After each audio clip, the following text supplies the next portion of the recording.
In the heart of an ancient nation, a sacred fire burns.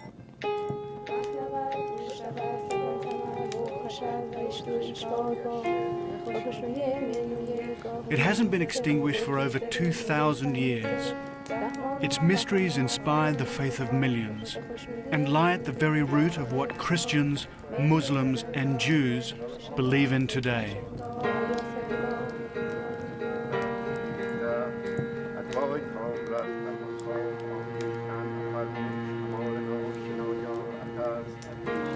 If I am to find it, I'll have to set out on a 2,500-mile journey, a journey which takes me behind a lifting veil of Islamic fundamentalism, to a place where time and history began.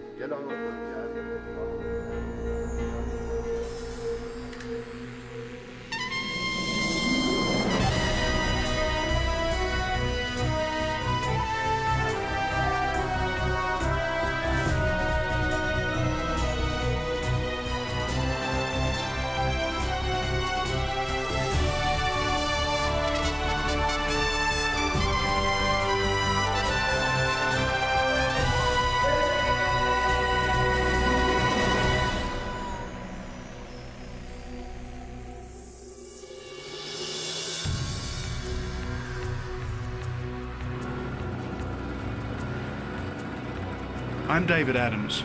I'm a photojournalist, and my work takes me on journeys to some of the most remote corners of the world. Now it takes me to a place where many have been afraid to visit: Iran. Now, Iran's not strictly at the ends of the earth, but because it's been effectively off-limits to so many Westerners for so long, it's still a land shrouded in mystery. My journey starts in the Iranian capital, Tehran, where I discover one of its more lethal amateur sports: extreme jaywalking.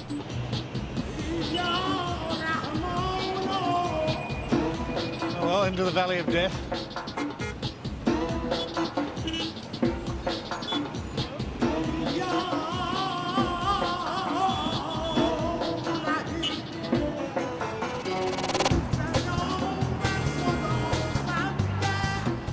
This is a daily game of chicken between determined flesh and unrelenting steel. There are police and stoplights, but no one seems to pay much attention to them. So for extreme conditions, it's best to show extreme confidence.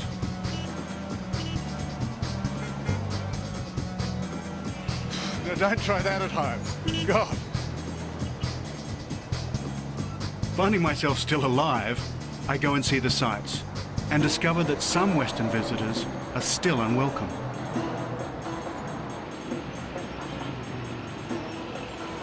These were the walls of the United States Embassy in Tehran. Behind them, a group of revolutionaries once held 52 Americans hostage for over a year. The graffiti still proclaims Iran's hatred for America, a country they call the Great Satan, and everywhere the face of Ayatollah Khomeini, father of the Islamic Revolution. While strict Islamic law can still jail a woman who forgets to cover her head, or whip a man who drinks a beer, that law is now being observed less strictly.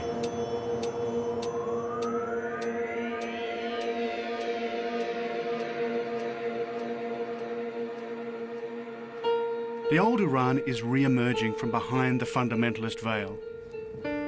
An ancient land with roots reaching right back to the beginning of time.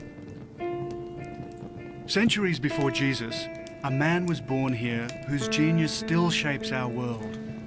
His name was Zarathustra. We call him Zoroaster.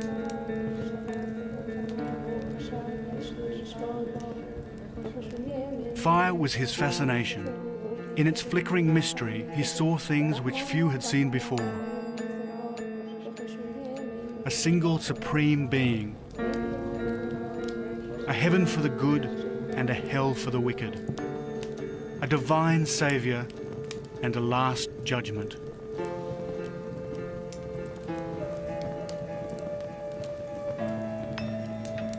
Jews and Christians have long embraced versions of these beliefs, beliefs which are still at the centre of our civilization today. So for me, this is as much a spiritual journey as a physical one, as I head into Iran's remotest corners in my search for Zoroaster's eternal flame. My route takes me northwest into the Elbrus, a long finger of mountains on the southern shores of the Caspian Sea. Here, I hope to catch a bus deeper into the mountains.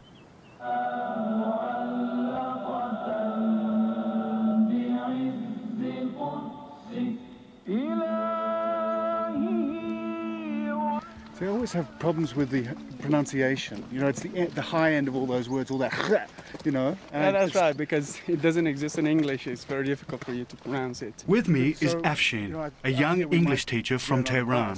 But so how do I say, what time does the bus go? K otobus mire.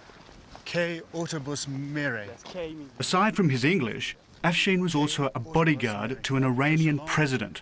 Not a bad skills combination. So I hire him as my translator. Salam. سلام. سلام خسته نباشین. مرسی قربانم خوبین؟ الحمدلله Uh, شاکرتم K autobus miran Gazahan. ساعت 3 At 3 o'clock. 3 o'clock. Yeah. I mean, that's 3 hours away. Yeah. Okay. Well, let's get a drink.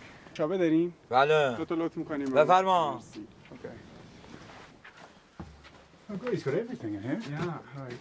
The old ticket seller is totally blind, but he seems to know where everything is, except the bus.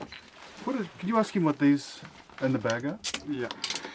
اونایی که تو پلاستیکی چیه؟ The bus station isn't exactly brimming with people waiting to start a journey. Thank you. Maybe they know something we don't.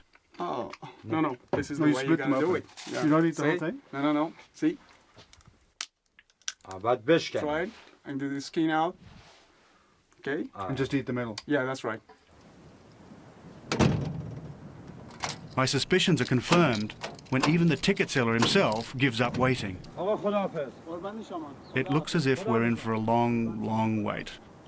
So 1 hour, that's about, what, 30 or 40 kilometres? Yeah. How long will that take? To About walk? 2 or 3 hours. To walk? Yeah. What are you, an Olympic sprinter? I think that's about a day's walk. But, I don't know, well, maybe something will come along and we'll get a lift. yeah.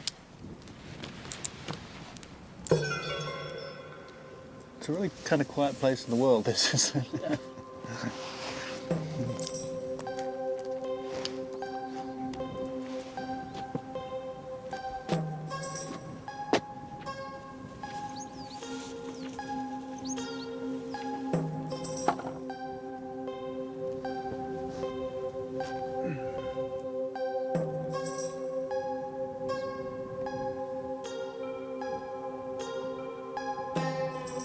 We're stuck in the middle of nowhere, an Islamic revolutionary nowhere. They may have been able to enforce Quranic law, but they can't make the buses run on time.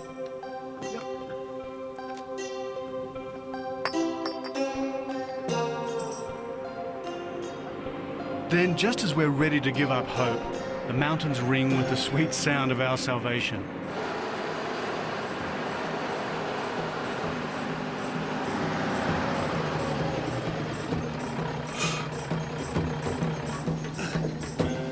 It's not a bus, just a kind truck driver who takes pity on us wayward travellers.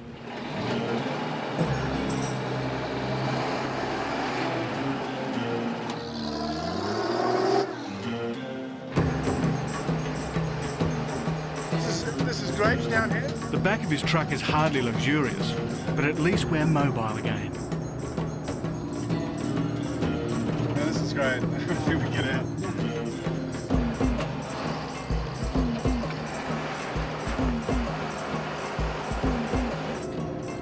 It feels great to be on the move again as we head further northwest, deep into the Elbrus Mountains, one of the great barrier ranges of Central Asia.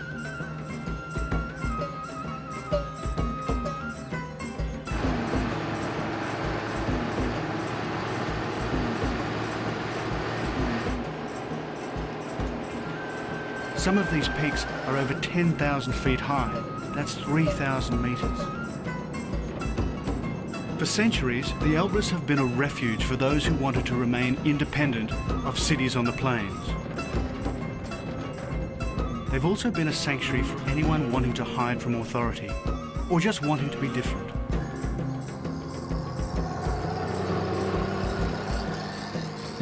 And these mountains have also been a place from which to plot mayhem. My journey's about to take me into the lair of the assassins and the fortress of a very dangerous man.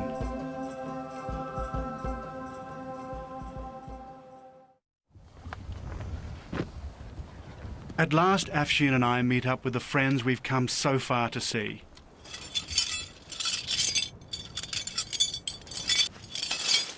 While Reza is an expert mountaineer, his mentor, Aziz, is a legend. One of only 4 Iranians who've conquered Mount Everest. What better people to have for my next mission? Gear checked and packed, we set off for the place whose name means eagle's teaching, Alamut.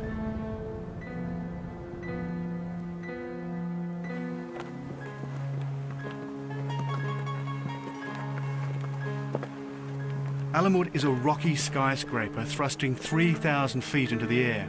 That's 1,000 meters.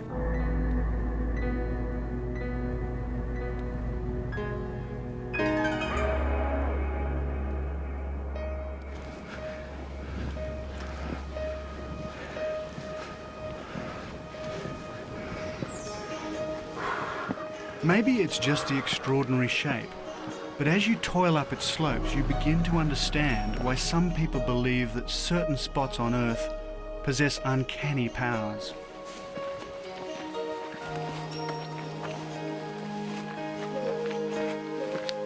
A challenge for the toughest of climbers, but for an army, it's mission impossible.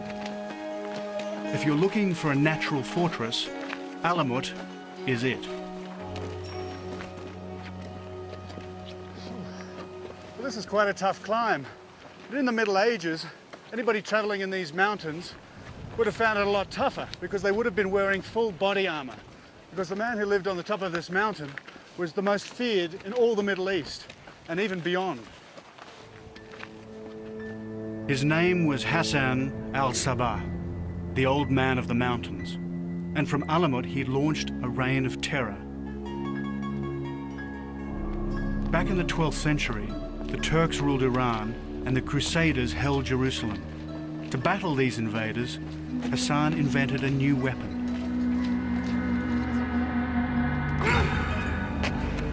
Political murder. His followers killed princes, generals, and grand viziers, even a Crusader king. No one was safe from Hassan al-Sabah.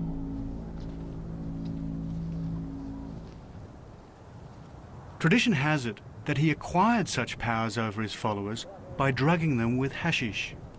As a result, a new word entered the English language. In Arabic, they were called hashishin. We call them assassins.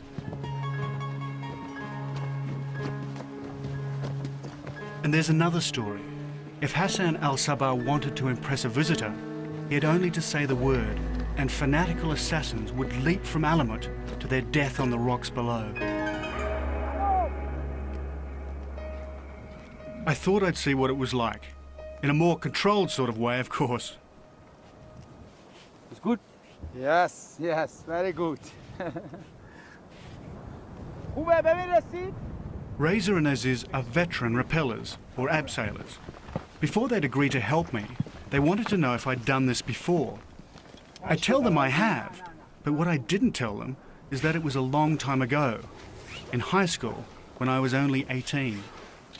The difficulty in jumping off a cliff like this is an 800-year-old castle, or probably more, and the whole thing is rubble on top, and at any moment the whole lip of it could actually fall down and fall on top of us as we abseil down.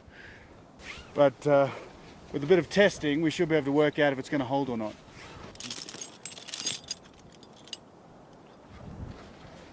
That's good.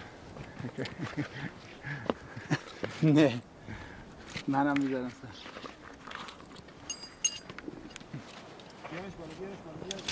Yes. Thank you. It's like being fitted by an Iranian tailor, I guess. Unfortunately for the assassins, they didn't have all this gear. And thank God I've got Razor instead of Hassan al-Sabah. So he's happy for me to go now? Yeah, yes. You're happy to go? Yeah. Beautiful thing. Okay. It's always... Borrow. Don't you love Iranians? Let's go. Okay. Let's go. Yes. Borrow. Good. Okay.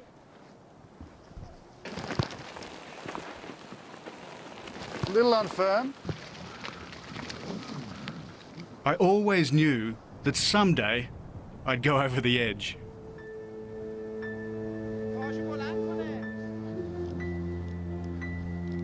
As I descend from Alamut, I must admit that thoughts of stoned assassins hurtling to their oblivion do pass through my mind. But of more concern are the stones from this crumbling fortress hurtling down by my head.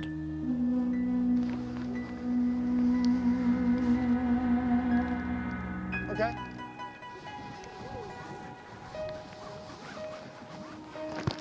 The thing about doing this is that it's somewhere between fear and absolute elation.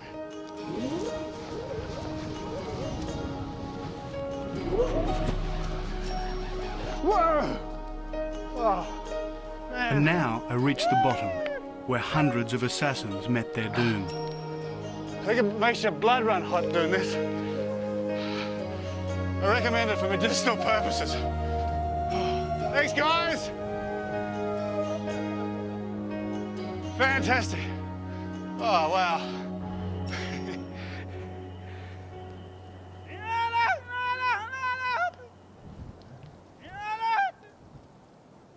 That evening, we build a fire in a cave from which it is said that Hassan al-Sabah once directed his campaigns of terror.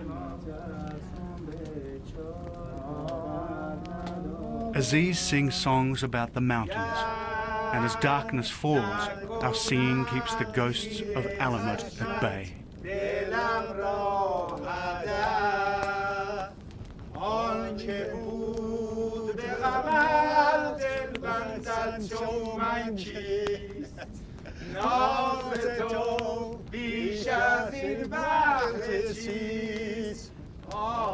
And as I gaze into the fire, I remember why I'm here. Tomorrow I return to the source of a fiery mystery, and the place where Zoroaster first kindled his sacred flames.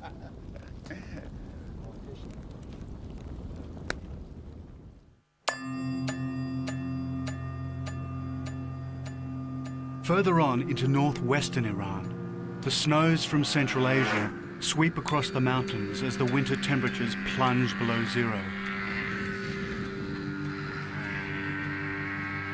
Now I head off alone on a personal mission to a place called Takht Solomon, Solomon's throne.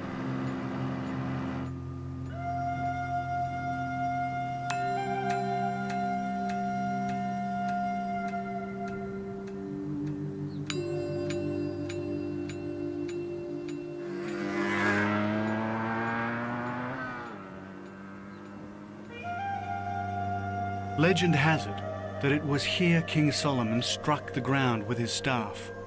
Instantly steaming water poured from the earth, and the Queen of Sheba was able to have a hot bath.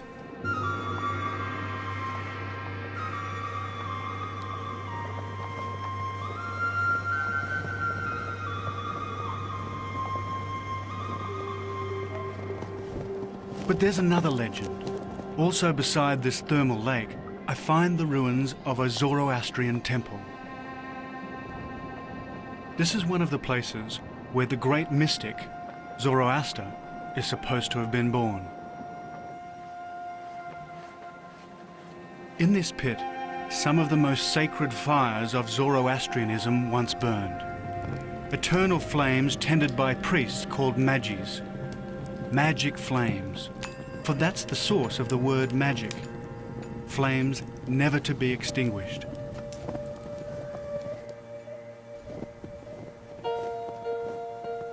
And it's here at the so-called throne of a Jewish king that the myths of four religions merge.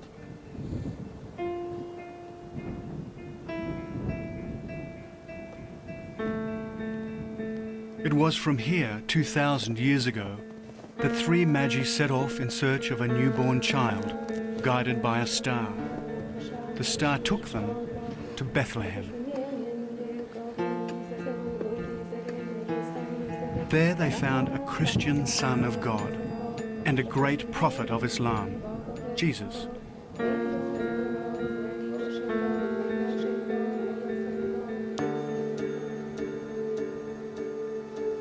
But further up the road, I go back another 1,000 years. This is the biblical land of Nod, where Cain slew Abel. The further I travel, the further back in time I seem to go. To the beginning of time itself, in fact. For somewhere around here is supposed to be the place where time began. The Garden of Eden. But the facts don't seem to match my expectations. A glimpse of paradise, perhaps? A garden where Adam and Eve once frolicked in a perfect world? Not this barren, windswept wilderness. I feel disappointed, and then I drive round a corner and see this. Oh wow, look at this village. It's a village carved from living rock, the home of the Iranian troglodytes. Eons ago, these bizarre conical shapes were formed by lava spewed from an erupting volcano. Here we are at Kandahar. And out of these rocks, they carved their homes, which is why it's called Kandavan. The word means the place that is dug. This is something out of Spielberg.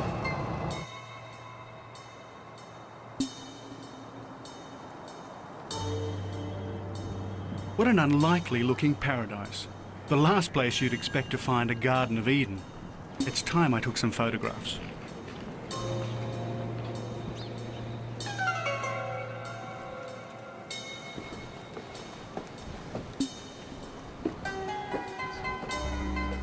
It's pretty quiet in Kandavan. It's said that the river that feeds the Garden of Eden is supposed to flow through here. But I see no river, and I definitely see no garden.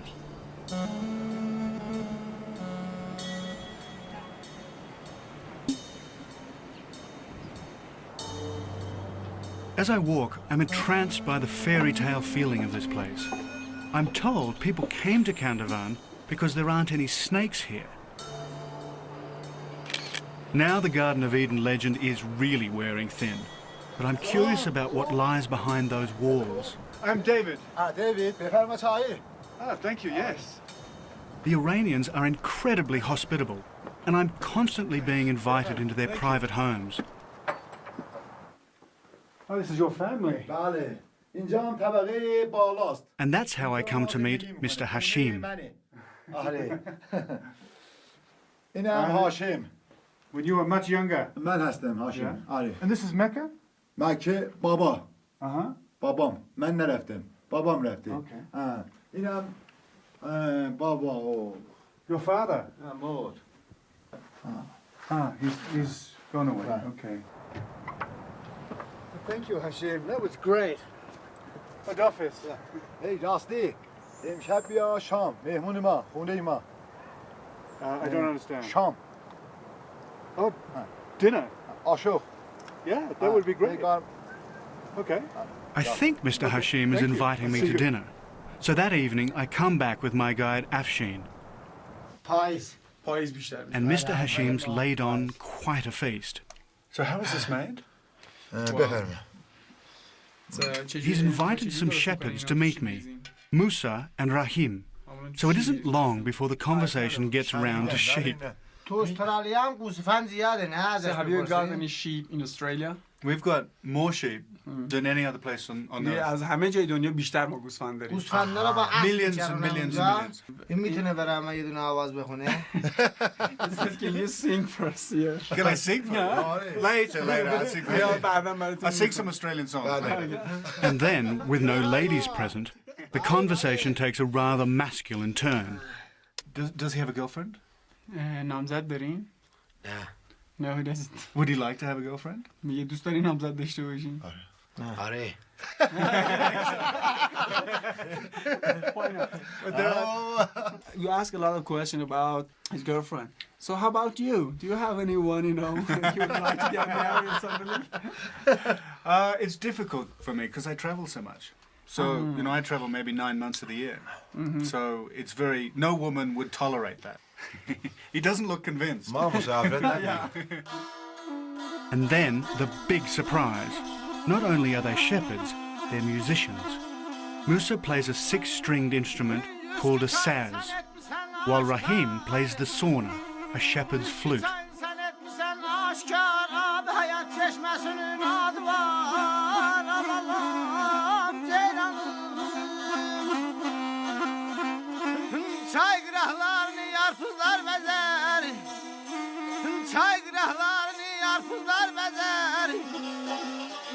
I never do learn exactly what they were singing.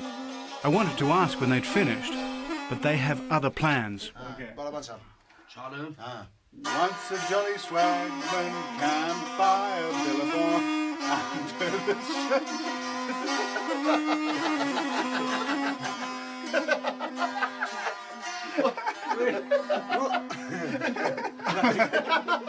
succeeded in totally destroying Iranian music and Australian myth at the same time. Once a jolly swagman camped by a billabong under the shade of a coolabah tree. He sang as he sat and waited till his billy boiled. You'll come a waltzing Matilda with me. Waltzing Matilda, waltzing Matilda, waltzing Matilda, waltzing Matilda. You'll come a waltzing Matilda with me. Waltzing Matilda, waltzing Matilda, waltzing Matilda. Oh, قشنگی خیلی خوبه خیلی خوبه. مرسی مرسی.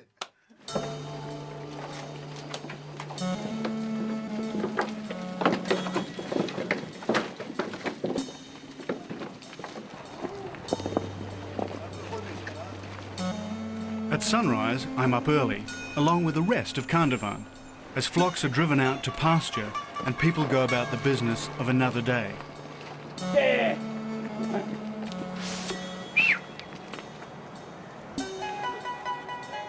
I may not have found the Garden of Eden, but I'm getting closer to the real Iran. But if I want to explore deep into its spiritual soul, I must go further.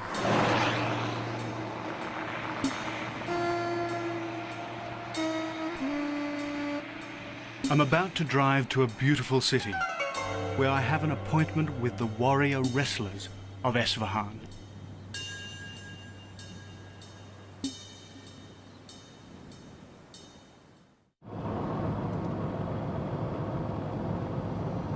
I'm now heading south, through a country that has been well trodden by some of history's greatest men. Alexander the Great, Genghis Khan, Marco Polo, all have passed this way. And now, David Adams and Afshin?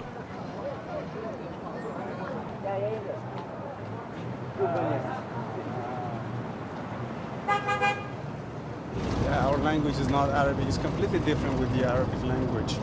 It sounds very different. Yeah, it's completely different. But we use some of the Arabic words. Do you think it's a hard language to learn? No. It's very easy to learn, you know. As we drive, Afshin does his best to teach me some of his own language, Farsi. So, what else would you like to know? Well, I'd like to know how to ask for a beer, but I can't get a beer in this country, can I? No. So if we're going into someone's home, what's the correct greeting? ببخشید Babakshit, مزاحمتون شدیم.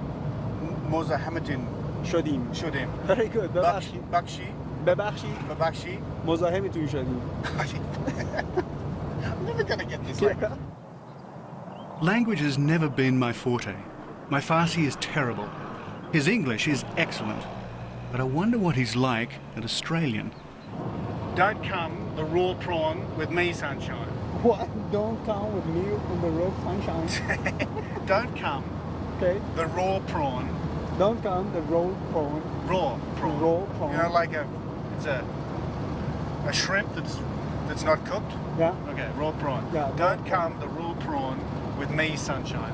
Don't come the raw prawn with me, sunshine. You know what it means? No, I don't. It's kind of like don't pull my leg. You know, you Oh. know someone is joking with you, and it's kind of saying, I know you're joking. Don't do it. Yeah, don't don't do it. come raw prawn with me, you Don't- sunshine. Yeah. As we mangle each other's languages, we arrive in one of Iran's most magnificent places of Islam, the holy city of Esfahan. Esfahan, Nesfa Jahan, the Iranians say. Esfahan is half the world, and on my first morning here, I'm inclined to agree.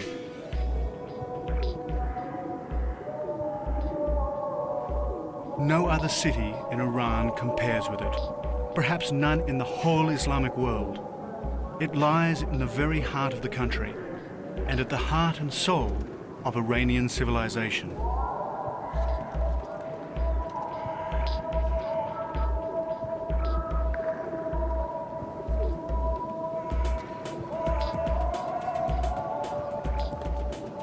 While Shakespeare was a struggling playwright and Sir Walter Raleigh had just set foot in Virginia, Shah Abbas was transforming Esfahan into Iran's new imperial capital. He designed it round a huge central square, still one of the largest squares in the world.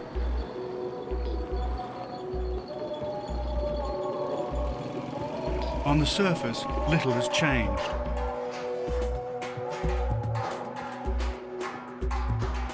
In its bazaars, artisans still beat out copper bowls, as they've done for centuries. In Esfahan, I say goodbye to Afshin. Bye. See ya. Bye. He must return to his English students in Tehran.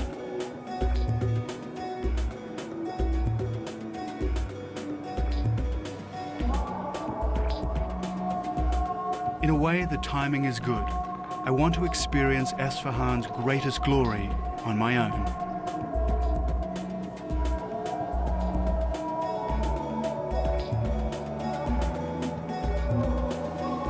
I've seen my fair share of wonders in my travels around the world, but the Imam's Mosque fills me with absolute awe. Completed in 1638, it took 26 years to build and remains one of the world's most perfect fusions of architecture and belief. Its acoustics are so good that its imams could preach to vast crowds here long before the invention of the microphone.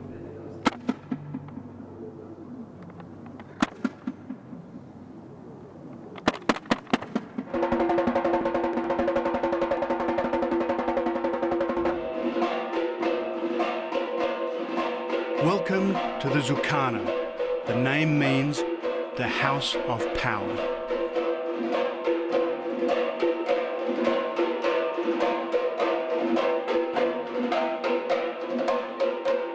For 1,000 years or so, Iranian men have joined a Zukana to prove their manhood and draw closer to God.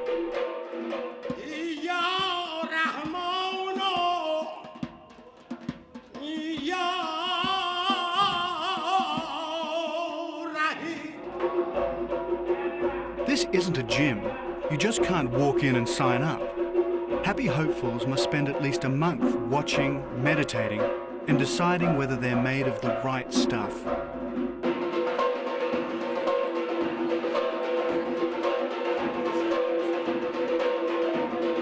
At first, Zukanas seem to be an odd mix of aerobics, circus acts, and trying to make yourself as dizzy as possible.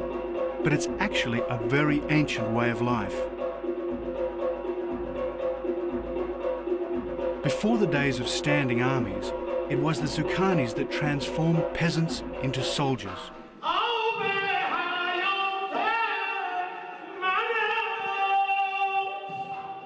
It's really an Islamic version of martial arts. Their trainer is also their spiritual leader.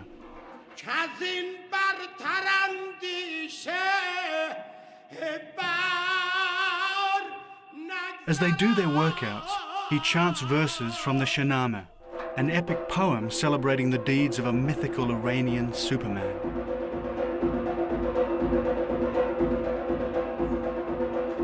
Finally, the spiritual climax. As the trainer beats out his hypnotic rhythm, they take turns at a feat made famous by Sufi mystics, the dance of the whirling dervishes.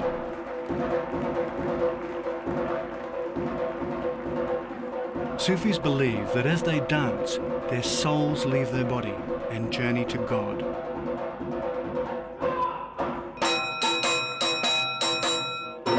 And what is all this building up to? Wrestling, Iranian style.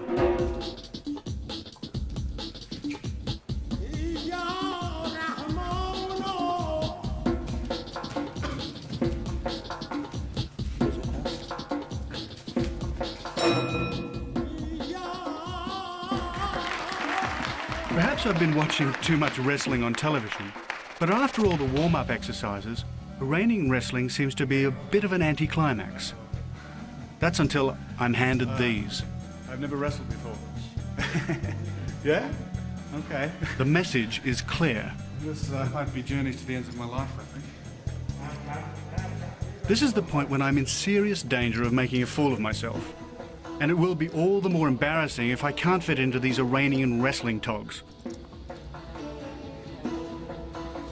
Okay. Iranian colours. My new friend, his name is Motion, helps me, but it's a tight fit. Just a little bit too much ice cream last night. Good? Good? Very good. Okay?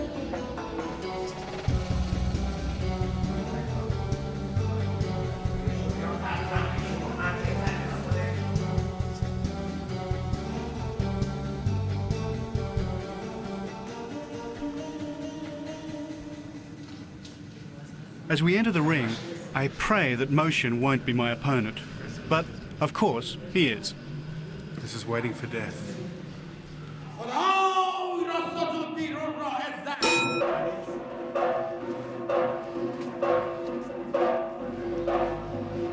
So I'm squaring off with a man who's been wrestling since he was 5 years old, while I've been a wrestling spectator for about 15 minutes.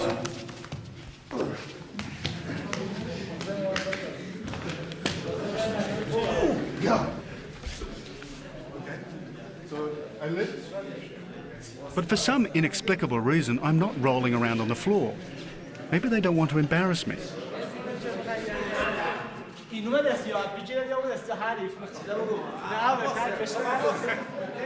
all very confusing. I have no idea what I'm doing.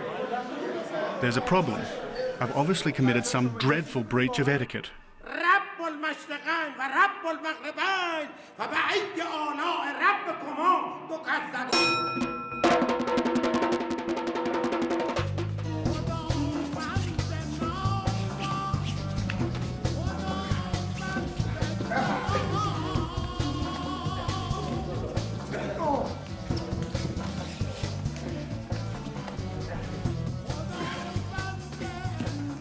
But after only a few minutes up against one of Esfahan's wrestling champions, the referee literally throws in the towel and declares the match a draw.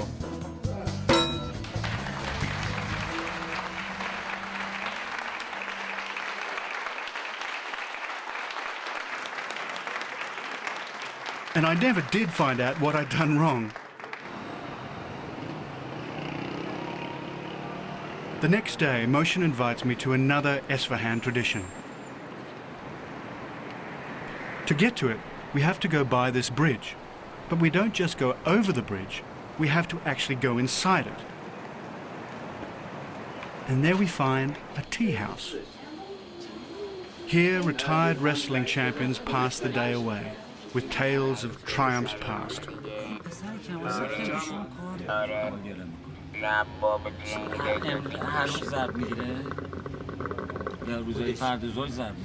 What is the name? Galgay. Makes you very strong. But I couldn't lift it, but you can do it very well. When our tea arrives, I discover that I have to learn to drink it all over again, Iranian style. And you swallow it? Or you keep it on your tongue?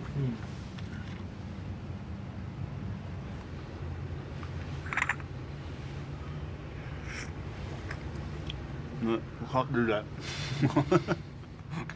Then, just when I've mastered tea drinking, the dreaded hookah arrives. Oh dear, this looks lethal. I feel like the caterpillar in Alice in Wonderland. This is... So tobacco. Ooh. I don't smoke, you know.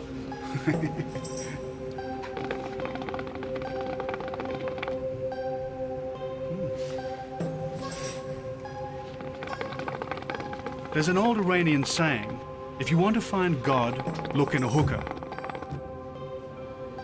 But I suspect there's no truth in it.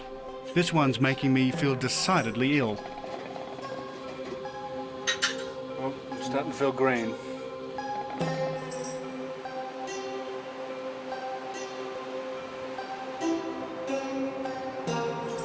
It takes me a few minutes to recover from the hookah, but its smoke has reminded me of my quest. Before I leave Esfahan, I've got one more stop to make.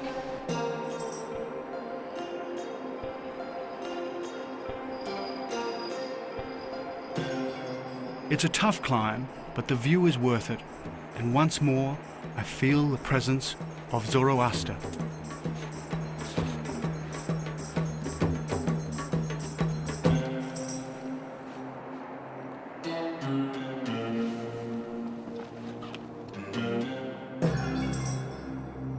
These are the ruins of an ancient temple, once more taking me back to a time that precedes Islam, where once the sacred flames burned.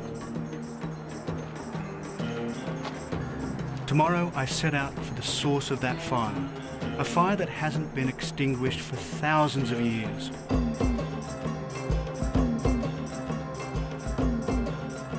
I have an appointment with the people of the flame.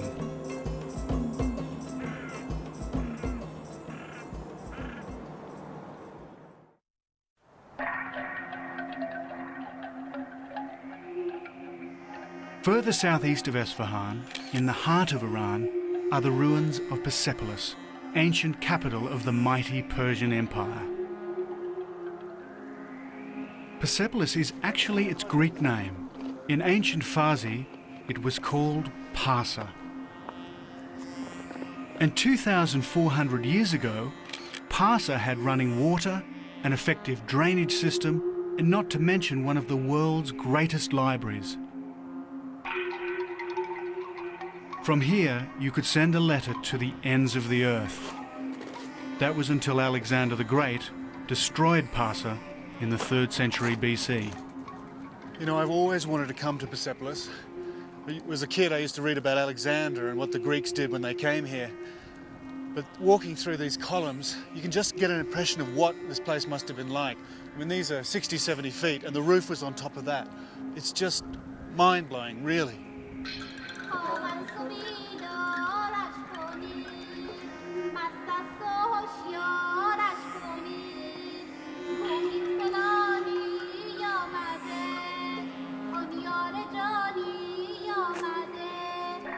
Persepolis, or Parsa, was also an important centre of the state belief, Zoroastrianism, which is the real reason I'm here.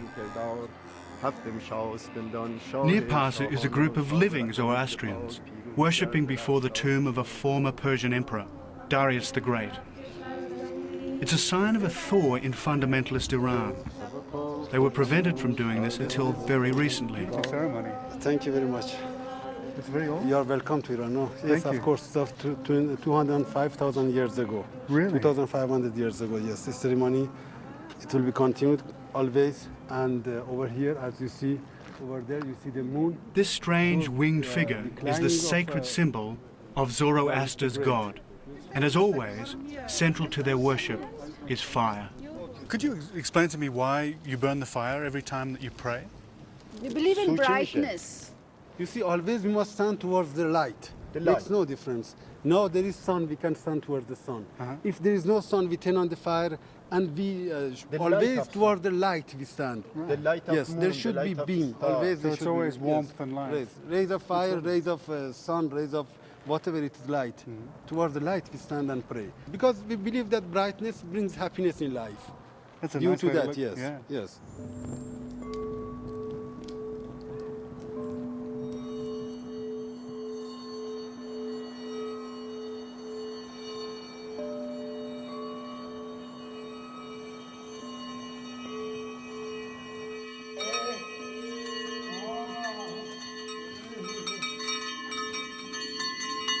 So at last I've found the people of the flame. But if I want to see the ancient flame itself, I must go further east. There I will find the original fire lit all those years ago by Zoroaster.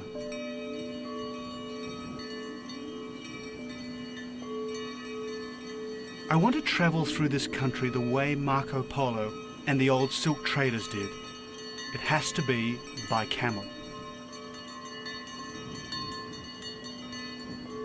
My route takes me into the desert along the old silk route between China and the West, where great camel caravans once carried men's fortunes on their backs.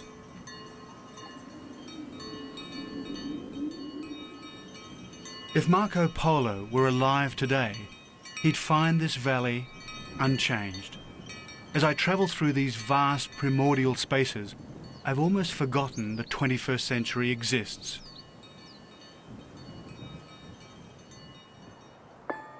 And then I arrive at my destination. It's called Chak Chak, a cluster of buildings embedded into a massive mountain.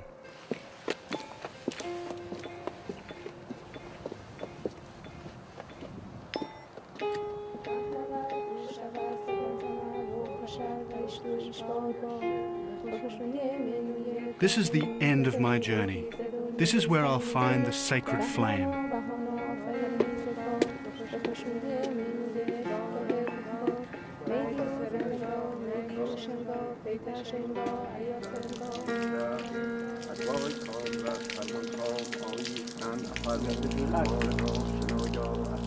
Chak Chak is one of the most important of all Zoroastrian shrines. Anyone entering it must be purified.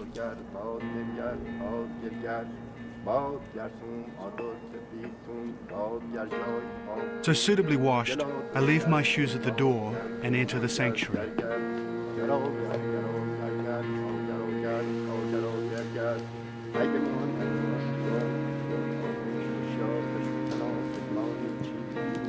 And there before me is the flame I've come all this way to see.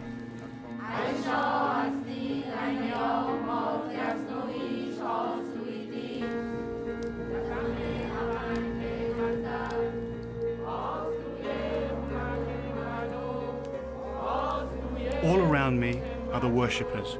I don't understand the words, but in their faces I see something that needs no translation. And now I gaze at a fire that's been burning for nearly 2,500 years, never extinguished. Fire kindled from fire, flame begetting flame in an ancient line of descent from that first fire of Zoroaster. I'm staring at their gift of God.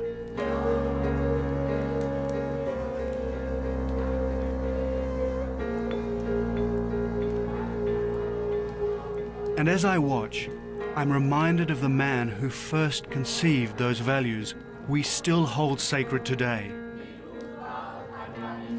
Long before the dawn of Judaism, Christianity, and Islam, it was Zoroaster who first saw a single supreme being, a struggle between good and evil, a savior, a last judgment, a beginning and an end.